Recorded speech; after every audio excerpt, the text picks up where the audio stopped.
Hello, আসসালামু আলাইকুম। আশা করি সবাই অনেক ভালো আছেন। বাইক ট্যুর বরাবরই আমার পছন্দের। বড় বড় ট্যুর দেওয়ার অভিজ্ঞতা আমার অনেক আগে থেকেই। খুব ছোটবেলা থেকেই আমি বাইক চালাই। মোটরসাইকেল রাইডিংয়ের নেশা ভালোবাসার নাম আমার কাছে।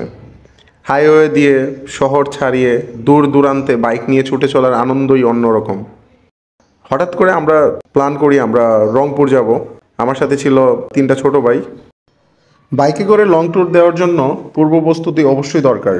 শুরুতে আপনার কাজ হচ্ছে আপনি কোথায় যাচ্ছেন, সেই অনুযায়ী দিনে কতটুকু পথ পাড়ি দিতে হবে, মাইলেজের হিসাব, কতবার কোথায় থামতে হবে, কোথায় রাত কাটাবেন, কি খাবেন, সব কিছু একটা বিস্তারিত প্ল্যান রেডি করে ফেলা। যদিও আমাদের এই ট্যুরে কোনো প্ল্যানিং ছিল না। যাওয়ার সময় আমি টানা 9 ঘন্টা বাইক চালাইছি।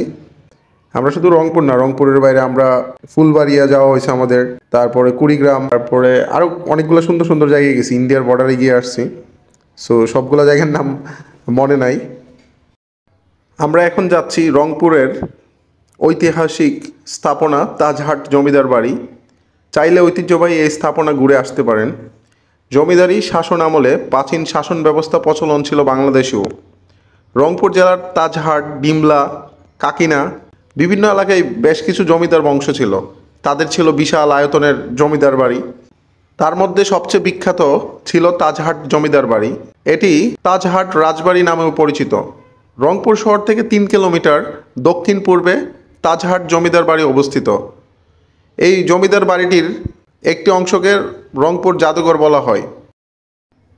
তৎকালীন জমিদার মহারাজা কুমার গোপাল রায় এই জমিদার বাড়িটি নির্মাণ করেছিলেন।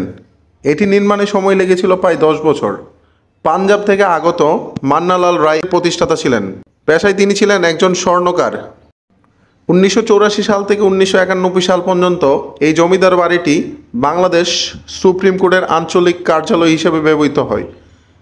বর্তমানে তাজহাট জমিদার বাড়িটি প্রাচীন ঐতিহ্য হিসেবে পর্যটকদের কাছে আকর্ষণীয় একটি জায়গা। গ্রীষ্মকালে প্রতিদিন সকাল 10টা থেকে বিকাল 6টা পর্যন্ত এবং শীতকালে 9টা থেকে বিকাল 5টা পর্যন্ত খোলা থাকে। সেখানে প্রবেশের নির্দিষ্ট ফি রয়েছে। রবিবার সাপ্তাহিক ছুটি এবং সোমবার অর্ধ দিবস বন্ধ থাকে। ঢাকা থেকে রংপুর বাসে যেতে পারেন। এই জন্য green line, TR travels, Nabil Paribahan, Shyamoli পরিবহন, হানিফ এন্টারপ্রাইজ বেশ কিছু বাস সার্ভিস রয়েছে। খুব একটা বেশি ভাড়া না। বাস থেকে নেমে সহজেই রিক্সা বা ভ্যানে, অটো রিক্সায় তাজহাট জমিদার বাড়ি যেতে পারবেন। জায়গাটা অনেক সুন্দর। এছাড়াও ঢাকা রংপুর রেল যোগাযোগের জন্য রয়েছে রংপুর এক্সপ্রেস, যা ঢাকা থেকে রংপুরের উদ্দেশ্যে সকাল 9টা 10 মিনিটে এবং রংপুরে পৌঁছায় 7টা 5 মিনিটে। সোমবার সাপ্তাহিক বন্ধ থাকে। আর আমাদের মতো যদি বাইক দিয়ে ঘুরতে চান, কোনো সাপ্তাহিক ছুটি নাই। যেদিন আপনার ছুটি সেই দিনই আপনি যেতে পারবেন। রংপুরের শহরে থাকার জন্য বেশ কিছু আবাসিক হোটেলও রয়েছে।